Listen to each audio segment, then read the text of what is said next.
Assalamualaikum warahmatullahi wabarakatuh. Saya Diana Oktavianti dengan NIM 2321801557. Dalam video ini saya akan membuat modul ajar matematika dengan kurikulum Merdeka kelas 3 di SD Negeri Pasaranom. Langsung saja ke tahap cara membuatnya.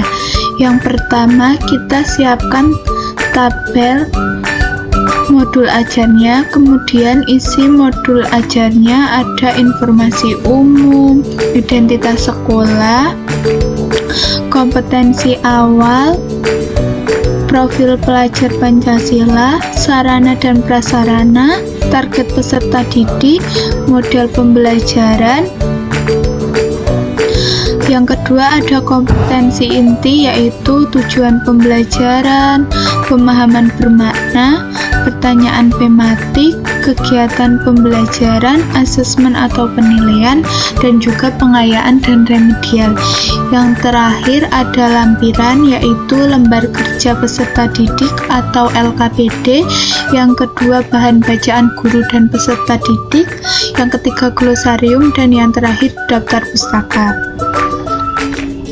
Langsung saja kita mulai membuat modul ajar. Yang pertama, pada kolom identitas sekolah, nama penyusunnya ditulis saya sendiri, yaitu Diana Oktavianti. Selanjutnya pada kolom institusi diisi nama SD-nya, yaitu SDN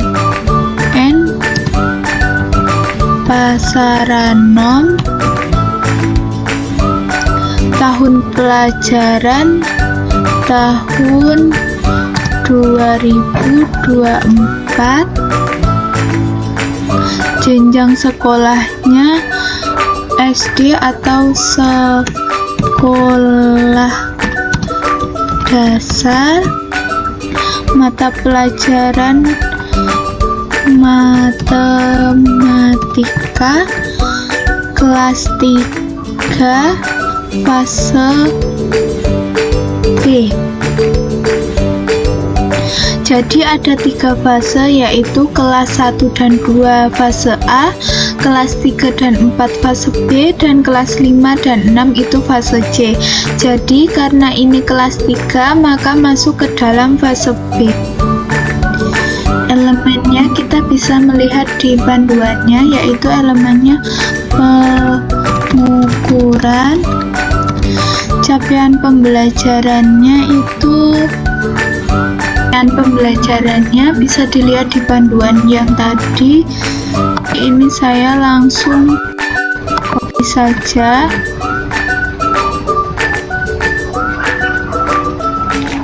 Alokasi waktunya 1 kali pertemuan, waktunya 2 kali 35 menit.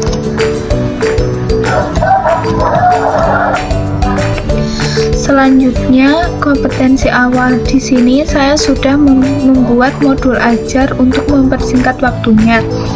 Yang B, kompetensi awal itu peserta didik dapat memahami konsep dasar pengukuran berat. Peserta didik mampu menggunakan alat pengukuran benda dengan tepat. Yang C, profil pelajar Pancasila, saya mengambil 2, yaitu yang pertama bernalar kritis.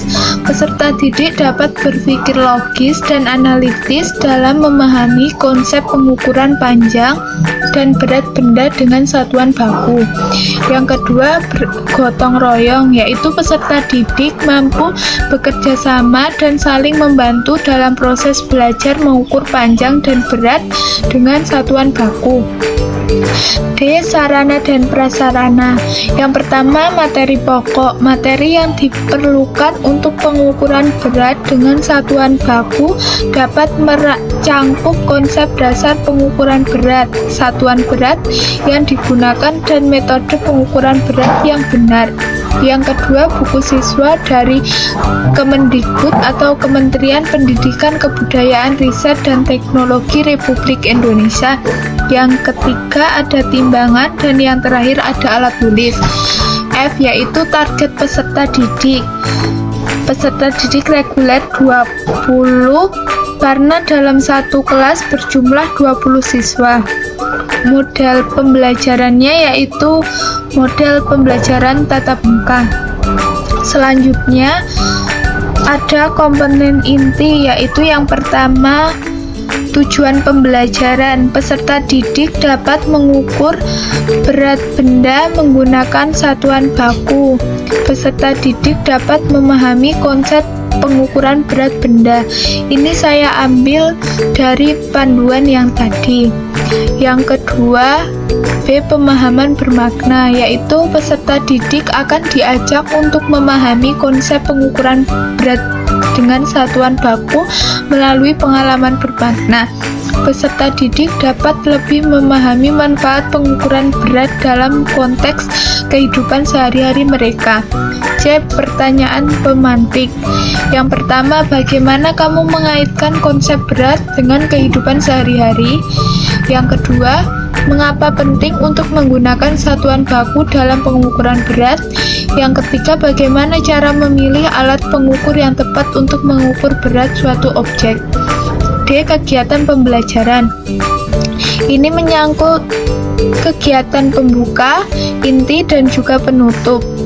Kegiatan pembuka yaitu guru memberi salam, peserta didik berdoa bersama, guru melakukan absensi atau daftar hadir peserta didik, guru melakukan kegiatan persepsi dengan menyapa peserta didik, dan guru juga menjelaskan tentang kegiatan pembelajaran yang akan dibahas, yaitu pengukuran panjang dan berat dengan satuan baku.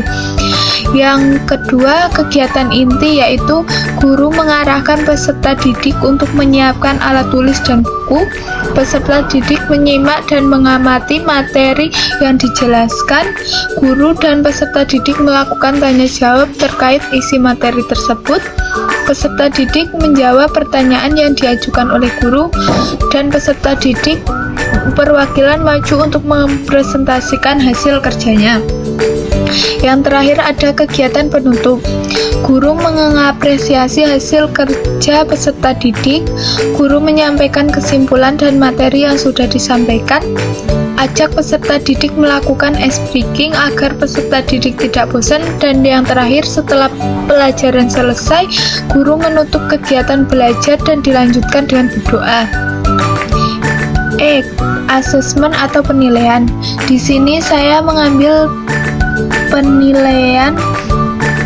Yang pertama, asesmen formatif, yaitu asesmen ini menunjuk kepada alur konten capaian pembelajaran yang dicantumkan pada skema pembelajaran dan uraian pembelajaran kegiatan lain, digunakan sebagai latihan tidak diajukan. Yang kedua, saya menggunakan metode penilaian yang digunakan, yaitu 1 proyek, 2 rubrik.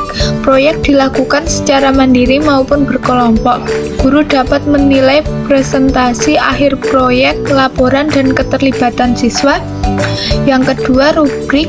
Penilaian menggunakan rubrik atau tabel yang mencantumkan kriteria sukses tertentu.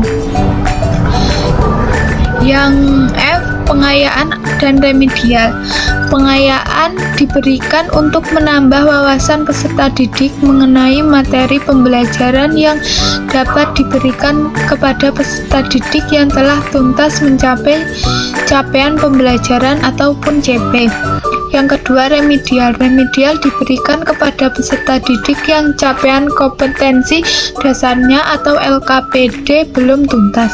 Di sini juga ada tempat dan tanggal. Yang terakhir ada lampiran. Yang A yaitu lembar kerja peserta didik atau LKPD. Itu ada nama kelas, petunjuk pengerjaannya. Saya mengambil dari buku modul Kemendikbud.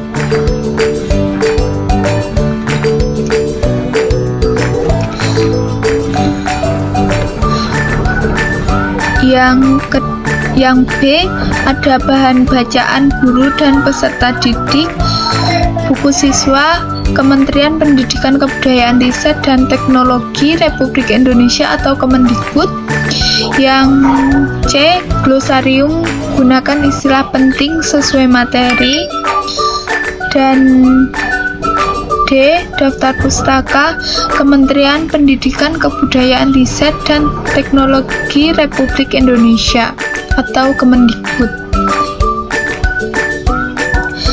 Nah, sudah selesai tutorial membuat modul ajarnya. Semoga tutorial cara membuat modul ajar tadi bisa bermanfaat dan bisa dipahami.